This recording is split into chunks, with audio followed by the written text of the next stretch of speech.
Assalamualaikum warahmatullahi wabarakatuh. Alhamdulillah wassalatu wassalamu ala rasulillah. Kaifa halukum?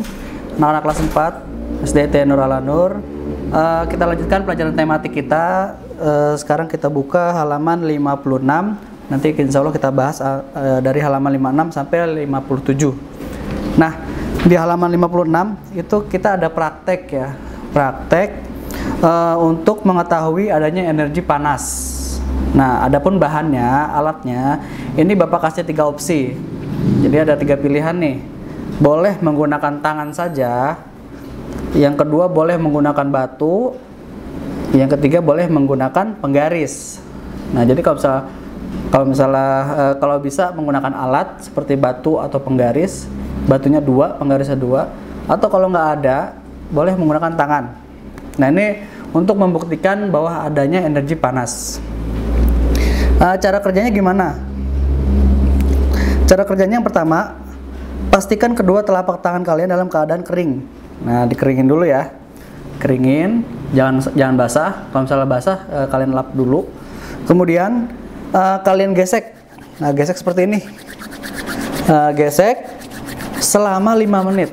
Ya, mungkin kalau 5 menit kelamaan boleh 2 menit atau 3 menit. Nah, kemudian apa yang kalian rasakan? Nah, oke ya. Terus yang kedua, ini kalau misalnya kita menggunakan telapak tangan.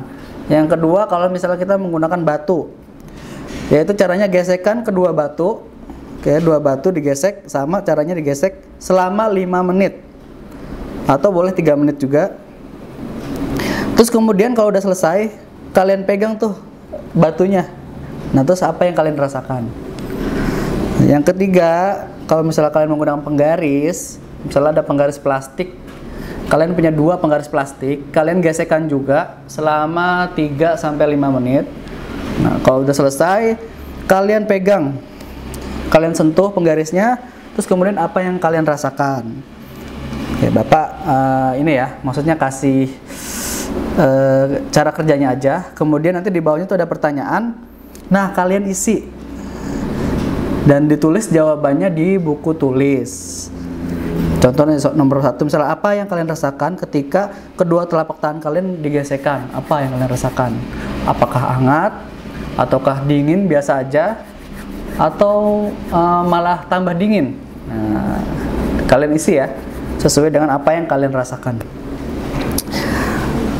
Nah, kalian juga tulis laporan hasil kegiatannya. Jadi setelah diisi pertanyaan-pertanyaan tadi, ada 5 pertanyaan yang di halaman 56. Kemudian kalian di bawahnya tulis laporan hasil kegiatan. Nama kegiatannya apa, tujuannya apa, tujuan kegiatannya apa, alat dan bahannya apa, cara kerjanya apa, terus kemudian kesimpulannya apa. Kalian isi ya. Oke. Setelah kalian memahami atau melakukan perubahan energi tadi, jadi kita bisa memahami juga, kemarin kita sudah bahas tentang energi-energi yang sumber energi yang ada di sekitar rumah kita. Dapat kita pahami bahwa energi itu sangat bermanfaat dan membantu pekerjaan kita. Contohnya seperti misalnya kalau malam hari kita dibantu oleh penerangan melalui energi lampu. Dengan adanya listrik. Nah, dengan adanya listrik banyak sekali membantu pekerjaan-pekerjaan kita. Contohnya bisa menyalakan lampu, kemudian bisa mencuci baju, apalagi banyak bisa misalnya mendinginkan bahan makanan di kulkas, itu kan menggunakan listrik. Nah, itu sangat banyak membantu ketika kita memanfaatkan energi. Cuma yang harus kita perhatikan bahwa kita juga harus memiliki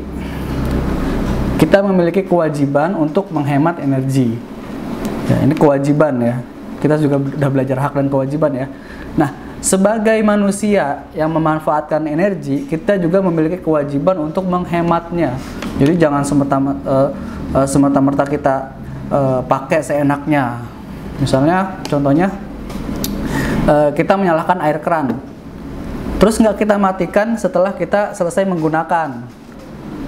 Nah, itu namanya nggak menghemat, itu boros. Atau misalnya kita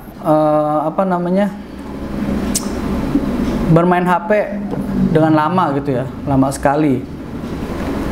Kemudian ngecas HP-nya semalaman. Nah itu kan dia nggak hemat energi, selain tidak hemat energi, dan itu juga membahayakan ya. Kalau misalnya kita ngecas semalaman itu HP-nya membahayakan, karena selain membahayakan untuk HP-nya, membahayakan juga bagi keselamatan. Khawatirnya HP-nya itu meledak karena terlalu panas. Kemudian apalagi misalnya menghemat energi. Di halaman 57 ini ada banyak contohnya ya. Misalnya menggunakan listrik seperlunya saja.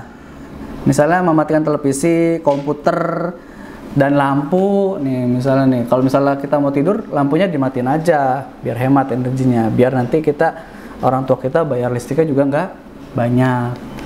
Kemudian atau yang kedua ini ada misalnya mengeringkan pakaian kita itu dengan energi cahaya matahari. Kan bisa juga pakai mesin cuci ya, listrik ya. Cuma untuk menghemat, sesekali kita langsung jemurnya mengeringkan menggunakan energi matahari. Kemudian yang ketiga, kita menggunakan lampu hemat energi.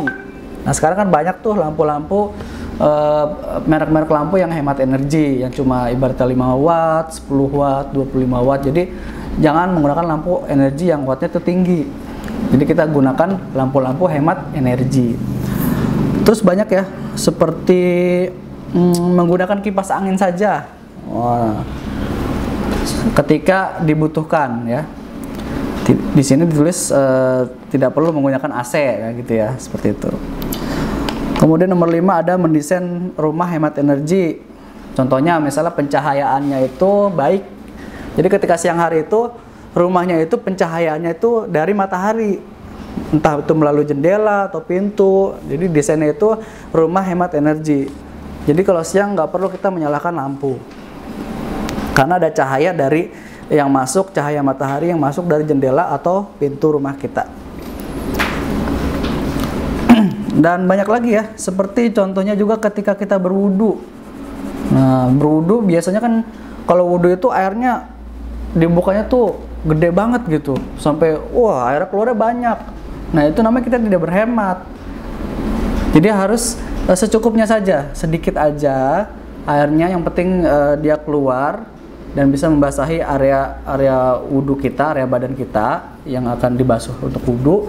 Tidak usah langsung, tidak usah full, tidak usah besar membukanya, sehingga nanti akan menyebabkan air itu boros ya, boros. Makanya kita nggak usah terlalu gede, bukanya kecil aja kalau misalnya wudu itu, biar kita bisa menghemat energi air dan energi listriknya.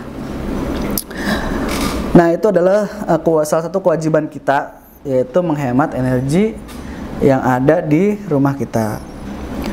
Kemudian nanti kalian bikin tabel seperti tabel 2.3 ini ya. Di sini ada kalian bikin tabel kotak-kotak ini, halaman 57. Ada soal juga, kalian tulis. Nomor 4 nggak usah kalian isi ya. Berjalan kaki dan naik sepeda, atau naik sepeda ketika berangkat sekolah nggak usah diisi, karena kita sekarang tidak berangkat sekolah ya, tidak berangkat ke sekolah. Kita belajar dari rumah. Nomor 4 nggak usah diisi. Kalian isi nomor 1, 2, 3, 5, 6. Kalian boleh isi di buku paket ya. Kalau yang mungkin ada yang belum punya buku paket, kalian tulis di buku tugas tematik saja. Kalian bikin tabelnya yang rapih ya. Itu insya Allah akan dikumpulkan. Baik, mungkin itu saja yang Bapak dapat sampaikan pada kesempatan kali ini. Mudah-mudahan kita semua diberikan kemudahan untuk memahami apa yang telah Bapak sampaikan. Mudah-mudahan juga kita selalu dijaga kesehatannya oleh Allah Subhanahu wa Ta'ala, sehingga bisa terus mengikuti pembelajaran ini sampai dengan selesai. Mohon maaf dari Bapak apabila ada kekurangan. Bapak ucapkan terima kasih. Assalamualaikum warahmatullahi wabarakatuh.